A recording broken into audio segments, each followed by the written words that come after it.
Bugun 2 o'g'lim bilan uyimiz oldidagi tepalikka chiqdim. Ular oldimda yurib borishardi, men esa ularning orqasidan kuzatib bordim. Chapga yuringlar, chapga. Venchok. Karisa qulay baribir. 옛날에 여기 와봤잖아요. 그때 저희 공사 중이라고 있었던 거 아니었어요? 아빠 여기는 맞아. 달려와 볼까요? Bola. Koreya yaxshimi? Hangugi 좋아? 진짜 실제로 볼 때는 여기보다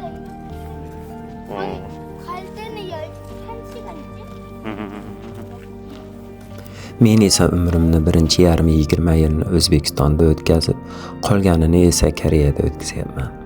Shunday bo'lsa-da, qalban o'zimni O'zbekistonga bog'liq his qilaman.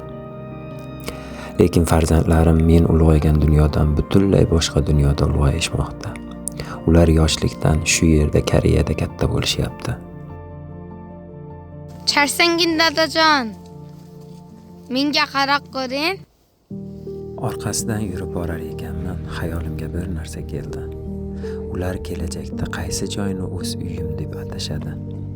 Koreyami yoki O'zbekistonmi?